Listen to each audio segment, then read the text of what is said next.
হচ্ছে second largest apparel exporter in the world এবং last ইয়ারে আমাদের দেশে রেডিমেড গার্মেন্টস অর্থাৎ তৈরি পোশাক শিল্প থেকে টোটাল এক্সপোর্ট আর্নিং হয়েছে 47 বিলিয়ন, যেটা আমাদের এক্সপোর্ট আর্নিং এর 84.5% এবং এটা আমাদের জিডিপির 10.35%। তাহলে অবশ্যই এই আরএমজি ইন্ডাস্ট্রি অথবা তৈরি পোশাক শিল্পের সাথে জড়িত যারা, তাদের একটি কন্ট্রিবিউশন এবং পার্টিসিপেশনের মাধ্যমে কিন্তু এই এক্সপোর্ট আর্নিংটা সম্ভব হয়েছে।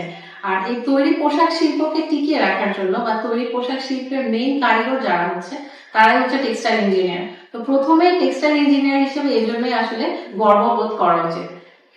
এবং এই দক্ষ এবং স্মার্ট টেক্সটাইল ইঞ্জিনিয়ার তৈরি করার জন্য আমাদের দেশে একমাত্র বিশেষায়িত যে পাবলিক বিশ্ববিদ্যালয় আছে সেটা হলো বাংলাদেশ টেক্সটাইল বিশ্ববিদ্যালয় বা বুটেক্সে বর্তমানে 5টি ফ্যাকাল্টির আন্ডারে সর্বমোট 10টি ডিগ্রি অর্ডিং ডিপার্টমেন্ট আছে এবং প্রত্যেকটি বিভাগ থেকে BSc in textile engineering degree দেওয়া হয় এবং বিভাগ ভিত্তিক আলাদা স্পেশালাইজেশন থাকে।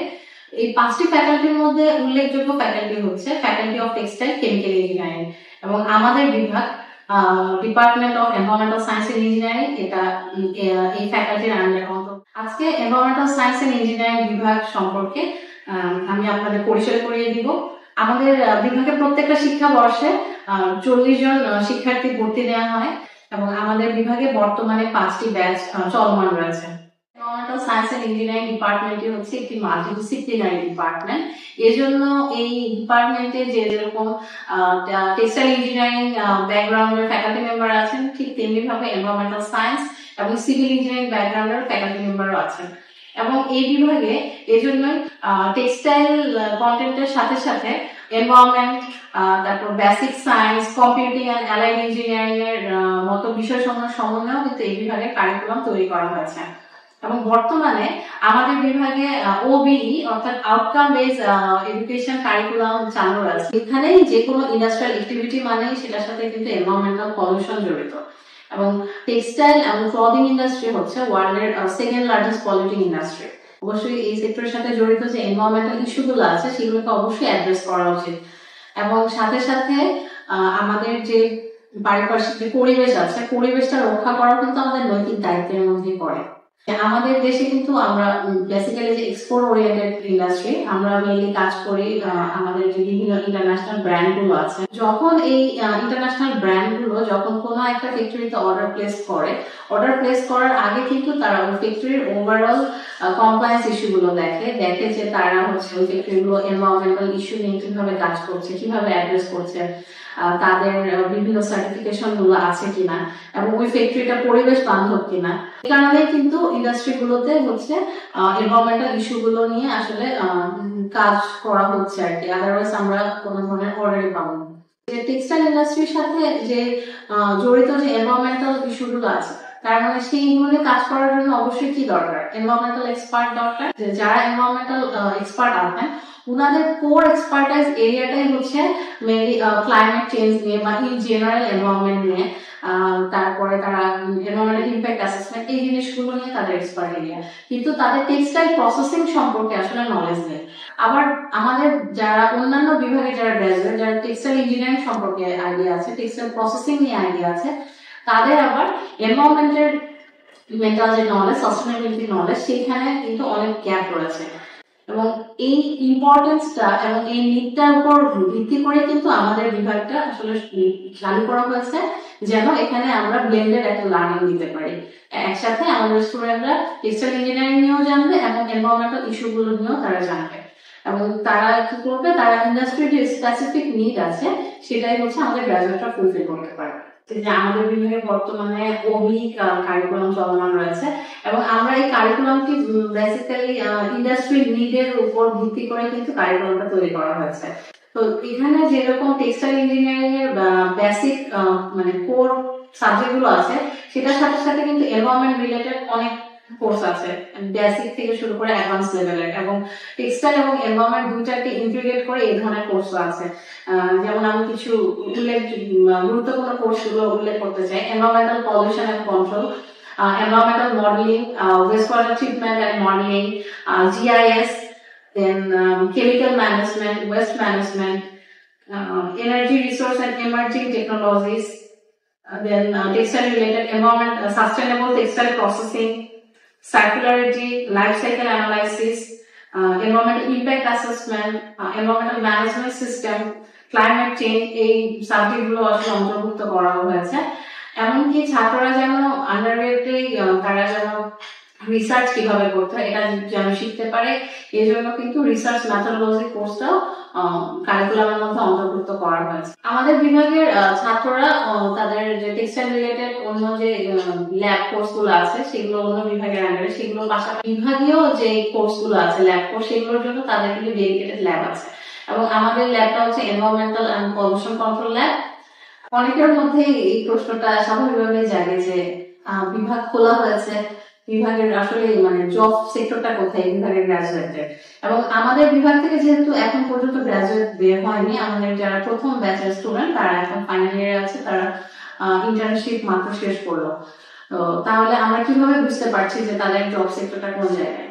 এই ক্ষেত্রে আমি আসলে প্রথমে বলতে চাই যে আগে যখন একটা জব মার্কেট তৈরি হয় তারপরে কিন্তু সেটার বেসিসে কিন্তু এডুকেশনটাও চালু হয়। আমাদের কিন্তু জব মার্কেট অলরেডি আছে, এইটার জন্য কিন্তু আমাদের বিভাগটা শুরু করা হয়েছে। বর্তমান সময়ে যে ডিমান্ড লেভেল প্রফেশন গুলো আছে তার মধ্যে one of the top most পজিশনে কিন্তু থাকবে যারা এনভায়রনমেন্টাল সায়েন্স এন্ড ইঞ্জিনিয়ারিং ডিপার্টমেন্টের গ্রাজুয়েট। তো যেহেতু আমাদের গ্রাজুয়েটরা তারা টেক্সটাইল এবং এনভায়রনমেন্ট এই দুইটার কম্বিনেশনে তাদের নলেজ, অবশ্যই তাদের প্রথম ওয়ার্কিং ফিল্ড যদি বলি সেটা আবার টেক্সটাইল ইন্ডাস্ট্রিতে। আমাদের বিভিন্ন যে টেক্সটাইল ইন্ডাস্ট্রি গুলো আছে, বিশেষ করে যেগুলো কমপ্লায়েন্স ফ্যাক্টরি গুলো আছে, সেগুলোতে তাদের এনভায়রনমেন্ট এবং কেমিক্যাল রেসপন্সিবল হিসেবে তারা জয়েন করতে পারবে। তারপর এখন বিভিন্ন ফ্যাক্টরি গুলোতে হচ্ছে কমপ্লায়েন্স টিম আছে, সাস্টেনেবিলিটি টিম আছে, এগুলোতে কিন্তু তারা গ্রাজুয়েশনের পরপরই একদম ডিরেক্টলি জয়েন করতে পারবে। এছাড়া বিভিন্ন যে ব্র্যান্ডের যে বাইং অফিস গুলো আছে আমাদের দেশে বা লিয়াজ অফিস গুলো আছে, সেখানে কিন্তু সাস্টেনেবিলিটি টিম আছে বা কমপ্লায়েন্স টিম আছে। এই জায়গাগুলোতে কিন্তু তাদের কাজ করার প্রচুর সুযোগ রয়েছে এবং তারা কিন্তু ডিরেক্টলি সেই জায়গাগুলোতে জয়েন করতে পারবে এজ এ ফ্রেশার হিসেবে। এরপরে যদি আসি, বিভিন্ন থার্ড পার্টি বা মাল্টিন্যাশনাল অর্গানাইজেশন আছে যারা মেইনলি এনভায়রনমেন্টাল অডিটিং করে থাকে। তো এই অর্গানাইজেশন গুলোতে, মাল্টিন্যাশনাল কোম্পানি গুলোতে কিন্তু তারা হচ্ছে অডিটর হিসেবে তাদের ক্যারিয়ার শুরু করতে পারবে। এরপরে আসি যে বিভিন্ন এনভায়রনমেন্টাল কনসালটেন্সি ফার্ম আছে, সেই এনভায়রনমেন্টাল কনসালটেন্সি ফার্ম গুলোতেও কিন্তু তারা এনভায়রনমেন্টাল কনসালটেন্ট হিসেবে ফ্রেশার অবস্থায় তাদের ক্যারিয়ার শুরু করতে পারবে। এরপরে যদি আসি যে বিভিন্ন যে এনজিও গুলো আছে আমাদের দেশে, এনজিও গুলোতে কিন্তু এখন এনভায়রনমেন্ট এবং ক্লাইমেট রিলেটেড অনেক ধরনের কিন্তু প্রজেক্ট আসে, এই প্রজেক্টে অনেক ফান্ডিং থাকে। তো এই প্রজেক্ট গুলোতে কিন্তু তারা এনভায়রনমেন্টাল এক্সপার্ট হিসেবে কাজ করতে পারবে। যদিও তারা টেক্সটাইল ফিল্ডে, তারপরেও কিন্তু কাজ করতে পারবে, কারণ তারা টেক্সটাইলের পাশাপাশি এনভায়রনমেন্টের দিকেও কিন্তু তাদের নলেজ থাকবে যথেষ্ট পরিমাণে। এরপরে যদি আসি, বিভিন্ন গভর্নমেন্ট এবং হচ্ছে নন প্রাইভেট যে ব্যাংক গুলো, সেখানেও সুযোগ আছে। সেখানে সবাই অবাক হতে পারেন যে ব্যাংকের সুযোগ আছে, সেটা কেন বলছি? সেটা বলছি এই কারণে যে ব্যাংকগুলো যে আমাদের গ্রিন ফাইন্যান্সিং করে থাকে বা বিভিন্ন যে লোন দিয়ে থাকে, যে একটা ফ্যাক্টরি লোন দেওয়া হবে, সেই লোন দেওয়ার ক্ষেত্রে আগে কিন্তু এনভায়রনমেন্টাল ইম্প্যাক্ট অ্যাসেসমেন্ট করতে হয়। তো এই জন্য হচ্ছে যে লোন স্যাংশন করে যে ডিপার্টমেন্ট বা যে সেকশন গুলো, সেইখানে কিন্তু আমাদের ডিপার্টমেন্টের গ্রাজুয়েটরা কিন্তু একটা প্রায়োরিটি পাবে না। গভর্নমেন্ট এবং প্রাইভেট ব্যাংকই না, ওয়ার্ল্ড ব্যাংকের কথা যদি বলি, ওয়ার্ল্ড ব্যাংকের একটা কর্পোরেশন আছে যারা ফাইন্যান্সিং করে থাকে, আইএফসি, সেখানেও কিন্তু এনভায়রনমেন্টাল এক্সপার্ট হিসেবে কাজ করার সুযোগ আছে। আরেকটা কথা না বললেই না, আমরা কি জানি যে কোনো ইন্ডাস্ট্রি বা অর্গানাইজেশনের যারা একদম সব থেকে টপ পজিশনে থাকে তাকে বলা হচ্ছে সিইও, চিফ এক্সিকিউটিভ অফিসার। বর্তমানে আরেকটা পজিশন চালু হয়েছে, সেটা হচ্ছে চিফ সাস্টেনেবিলিটি অফিসার। তো তার মানে চিফ সাস্টেনেবিলিটি অফিসার কারা হতে পারবে? ডেফিনেটলি যারা টেক্সটাইল এবং এনভায়রনমেন্ট দুইটার উপরেই যাদের প্রপার নলেজ আছে। তো এটা অনেক হায়ার পজিশন। এই পজিশনে অবশ্যই একদিন আমাদের গ্রাজুয়েটরা এই পজিশন গুলোতে যাবে, সেটা আমরা আশা রাখি। জব ফিল্ডের ক্ষেত্রে আরেকটা কথা বলতে চাই, এটা সব ক্ষেত্রেই হয়ে থাকে, এটা যে কোনো ডিপার্টমেন্টের জন্যই হয়, যে অবশ্যই কারো যদি একাডেমিক রেজাল্ট ভালো থাকে এবং কারো যদি ফ্যাকাল্টি মেম্বার হিসেবে ইচ্ছা থাকে ক্যারিয়ার তৈরি করার, তাহলে অবশ্যই সুযোগ আছে। আমাদের বিভাগেও সুযোগ আছে এবং অন্যান্য যে আরো টেক্সটাইল রিলেটেড যে ইউনিভার্সিটি গুলো আছে, পাবলিক প্লাস প্রাইভেট, সেই জায়গাগুলোতেও কিছু সুযোগ আছে। হায়ার স্টাডিজ নিয়ে আসলে বলতে চাচ্ছি, সেটা হলো যে বিশ্বের প্রত্যেকটি দেশেই কিন্তু আমরা জানি যে এনভায়রনমেন্ট রিলেটেড যে ডিপার্টমেন্ট গুলো আছে সেগুলোতে কিন্তু অনেক বেশি পরিমাণ ফান্ডিং পাওয়া যায় এবং অনেক বেশি স্কলারশিপ অপরচুনিটি আছে।